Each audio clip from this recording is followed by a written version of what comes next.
Hi, everybody. I'm Nolan Hoffman. Thanks for joining us tonight for East Texas in Focus. Let's get started. Well, tonight we are focusing on the Longview Police Department, and in part one of this episode, we spoke with Chief Anthony Boone. He's been more than a 20-year veteran of the department, serving in leadership within the force for around a decade and becoming the top guy just 3 years ago.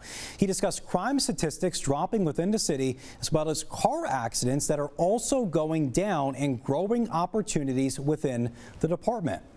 And in part two of this episode tonight, we're also, of course, speaking with the chief once again for you to discuss employment and training on Longview PD, as well as what the department is now doing to address homelessness in the city. There are many outreach programs and what the chief would like to see for the future of his city.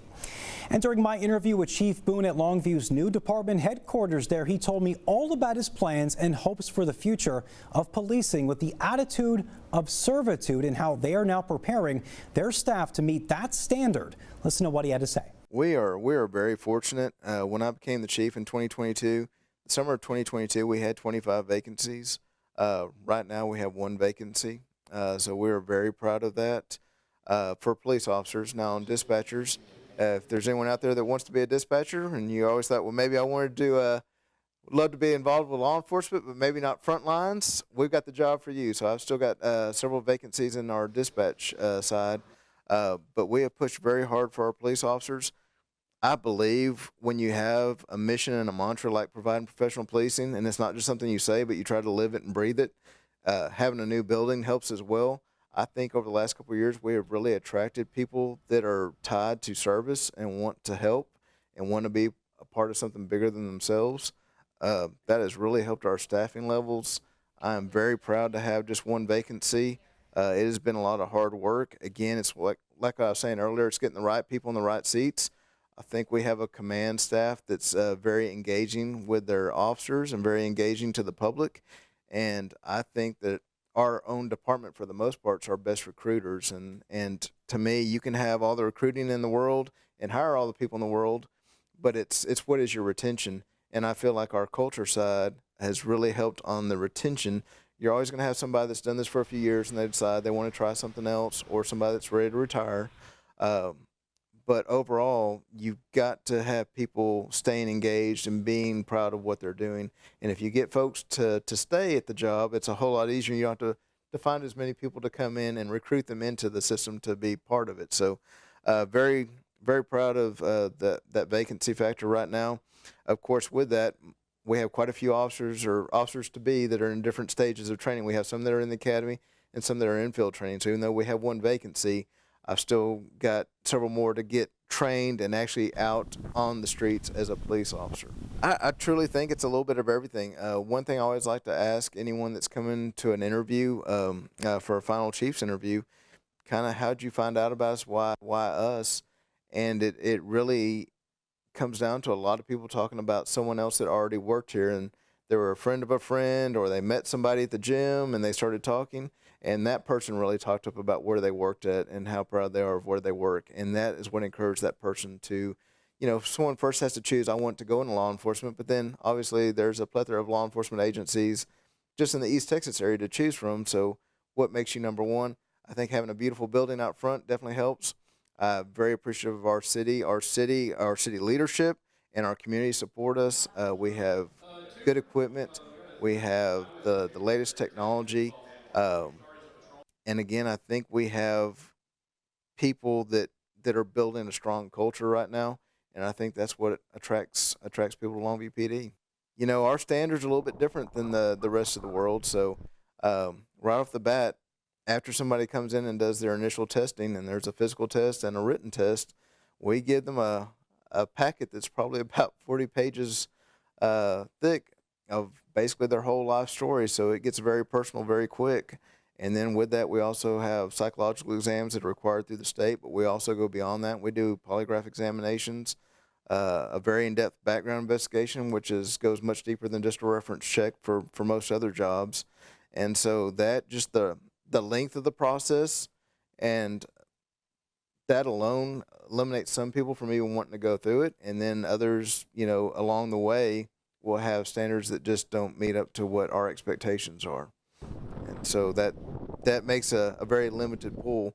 I don't know the exact number, but it's probably very close to something like this. But if we have 10 people show up for one test, we may only hire one out of those 10 when it's said and done. But if you truly want to serve, and if you want to be somewhere that, even with providing professional policing, I'm not going to sit here today and tell you that we always hit a home run every time, but we're trying very hard. And if you want to be a part of an organization that's trying to build something in their community and wants to be more than just answering the calls for service, Longview PD should be your home. The academy, that is something that we started in 2020 because of a little thing called COVID.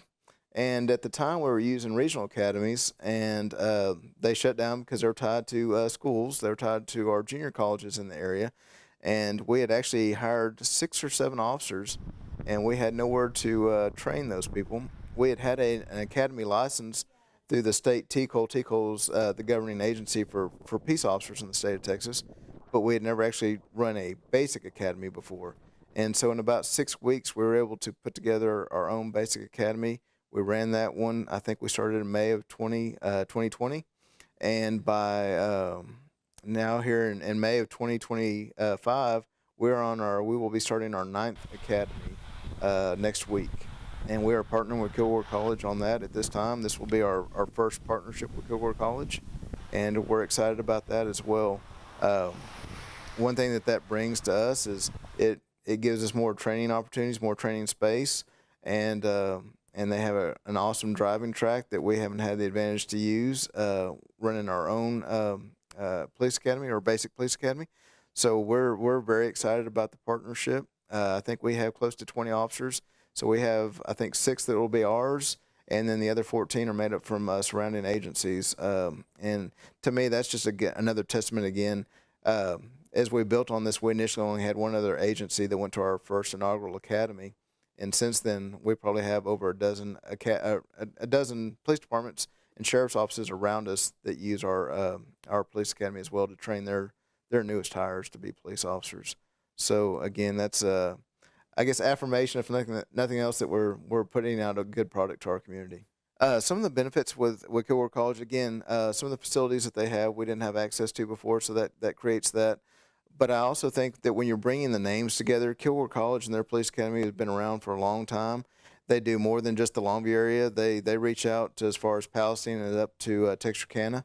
So it allows to have another academy course going on beyond what maybe their instructors and staff could have handled before.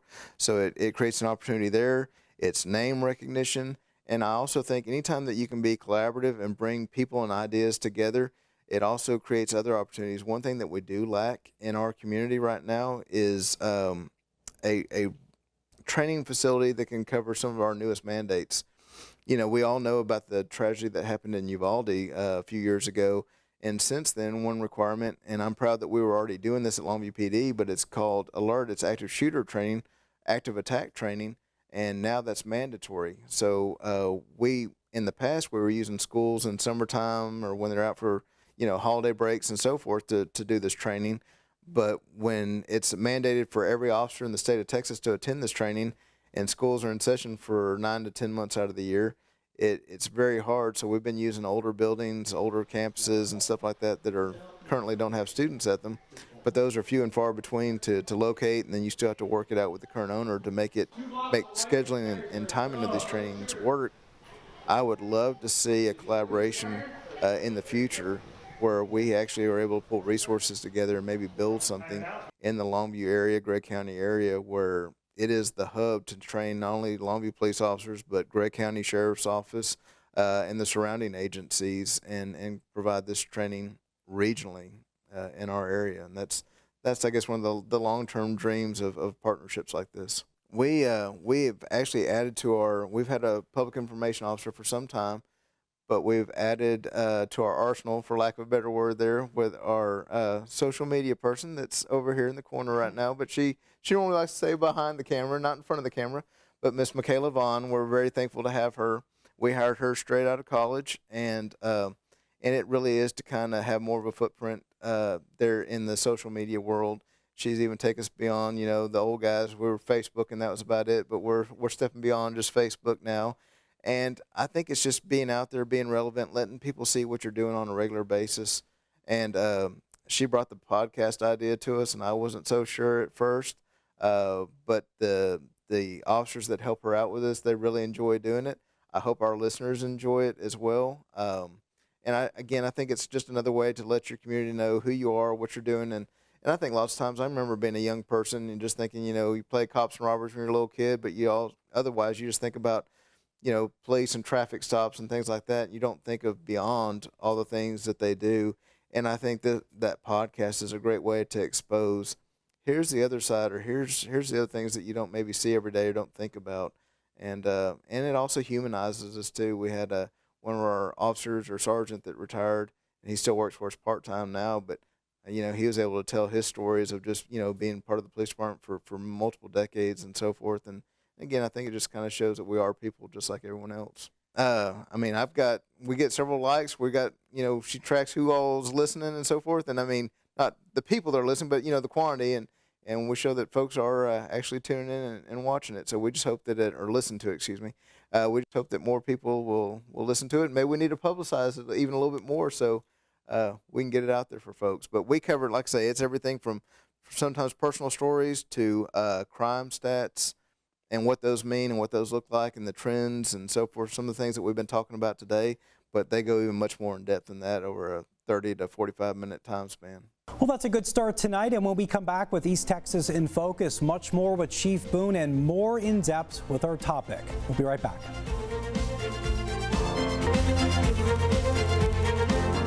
Welcome back tonight, and we're focusing on the Longview Police Department. And before we went to break, we got to know Chief Anthony Boone about employment opportunities within the department and the training process involved. Now, during the interview with the chief, we also discussed the concerns about homelessness in the city and what the department is now doing to try and help those who may be suffering from mental health issues or may just need a hand to get back on track in life. Listen to what he says about their programs right now. Dealing with unhoused individuals, it's something that probably we deal with every day. Sometimes we have people that end up either sleeping somewhere or they're at a location where that business owner may not want them, so that will create what we call a criminal trespass call, where they want us to come out there and then remove that person from the location. Sometimes we deal with intoxication issues and so forth, panhandling issues. So our patrol officers will deal with some of that, but we've also developed a team, and actually this has been going on since 2018, but it's called Post Police Outreach Services Team, and it's a 2-person unit, and they have a supervisor as well. So the 3 of them they go out to homeless camps, they talk to our homeless population, they try to figure out who they are, where they come from, what's kind of gotten them into that situation. I've got some numbers right here too, and I'm very, very proud of this unit, and this is for 2024. But they have had 95 individuals get into housing or rehab placement for 2024. Jail diversion is something that was started at the municipal court level for like Class C tickets, and now is expanded to other charges like Class B, criminal trespass, and so forth. And it's jail diversion. So basically, if the person's willing to get some help, some treatment, or follow some steps, the criminal side of their issues is wiped clean. So we had 28 of those last year, and then sometimes folks they've come to Longview for, maybe initially it was for a job, maybe it was along the way they followed somebody else and they've just gotten stuck here. And we've had 41 individuals that we were able to send back to wherever home was.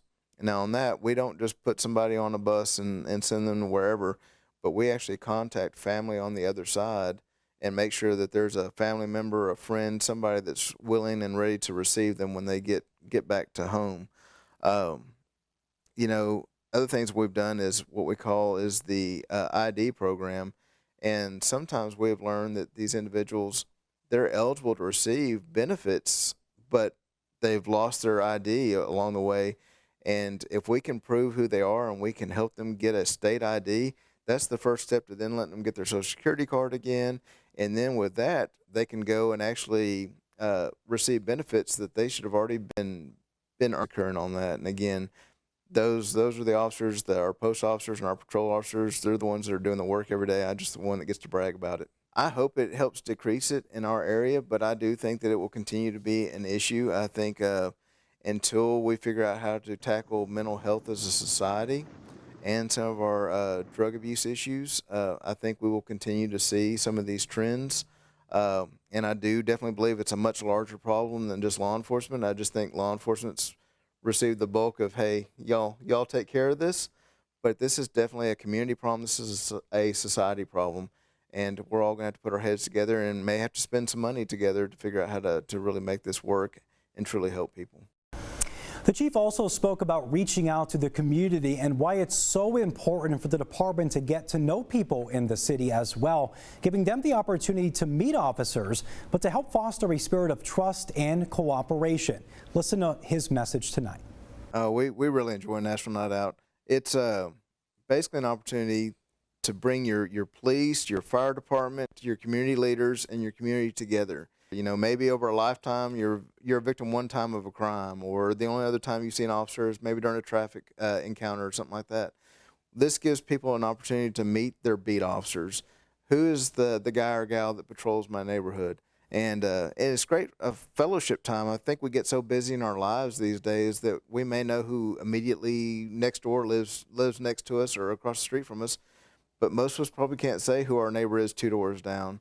So it's an opportunity. Hey, let's all come together. Let's break out the brownies. Let's go get some, sandwiches or whatever else, and let's just have some ice cream, whatever, and let's sit around, visit, talk. Let's get to know each other by first name.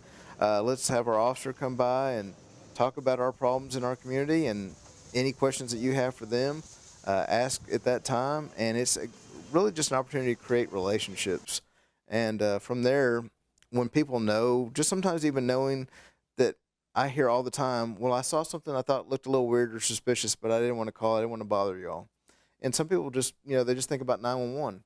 And then it's as easy as giving them, well, here's our non-emergency number. If you see something that just looks out of place, it probably is out of place. Maybe it's not worthy of a 911 phone call, but it is worthy of letting us know. And it's just letting people understand that, yes, it is okay to call us for stuff like that. Here's the best means. Here's the best phone number to do that.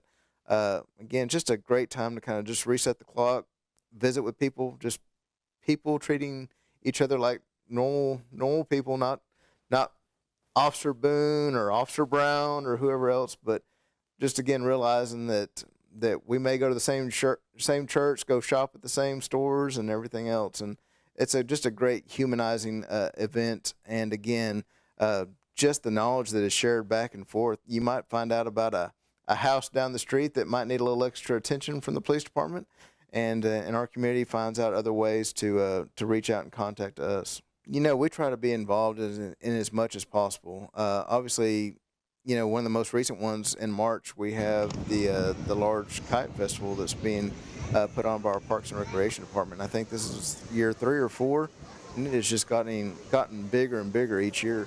But we actually, the last 2 years, we've actually bought police kites and had those out there to give away to our community. We have our child ID program, and we're pushing that out there as well. And again, it's just a great opportunity to let moms and dads see us as just other people as well. Let kids come up and talk to us and take pictures with us, and it's just a great experience to be out there in your community and visiting with people. And that's just one example, but we will be out at MLK for the parade. We always participate in that. It's just any event that we can be with our community and be part of our community, we're going to take advantage of it. And when we return tonight, we'll hear what the chief's wish list is for the city and what all of that looks like. We'll be right back. Thanks for sticking with us here tonight. And of course, we're focusing on the Longview Police Department. And before we went to break, we got to know Chief Anthony Boone about the department's community outreach programs and what they're doing right now to help address homelessness in the city. And during a part of my interview with the chief, we discussed his wish list for the city as well, what he'd like to see done and what he would like to do while he serves in his position. Here's what he had to tell me. Wish list, one I'll mention that I already talked about earlier was having a training facility that's more standalone for just public safety, something that would allow us to do our active attack training and so forth, having a facility that could function as that. that would really benefit not only Longview Police Department, but again, trying to partner with Kilgore College, trying to have something that was really helped all of our regional police officers, I think would be awesome. But again, it just takes time and money for things like that. The only other, I guess, wish list item, again, very thankful to the community of Longview and our Longview leadership. When I say potential funding, obviously with state legislation, there's always concerns of municipalities having capped funding, and I worry about the long-term concerns of that. Right now, our pay is very competitive, but we do have some agencies around us that are either on our heels or just past us. And while our staffing numbers are really good right now, if you start to fall behind, it does concern me for in the future of what that could look like. So obviously, funding is always a concern, and it always is more beneficial to have more of it. But I guess that would probably be a wish list for almost anybody anywhere. And then the other part, again, is having a standalone training facility. All right, after the break, we'll wrap up everything we've discussed tonight. Don't go anywhere. Welcome back tonight. Of course, in part 1 and 2 of this episode of East Texas in Focus, we heard from Longview Police Chief Anthony Boone about his concerns, his plans, and message for his city right now. This was just the first part of our interview with the chief. And in part 1 of this episode, we discussed his more than 20-year career within the Longview Police Department, as well as his pride in the state and the department and the staff there, with crime appearing to drop within the city, with only 1 homicide being reported in the first quarter of 2025, and his message to those who may be victims of crime, as well as to those who may be considering victimizing anyone in his city. And in part 2 of this episode tonight, we discussed employment opportunities within the department there and the vigorous training for everyone who works there. Then we discussed reaching out to the community, as well as addressing homelessness as well. Finally, we also talked about the chief's hopes for the city in the future and his desire to leave the department better than he found it. And next week, of course, we'll zero in on more issues right here in East Texas for you. That is all happening this coming Saturday on East Texas in Focus. Have a great night, everybody.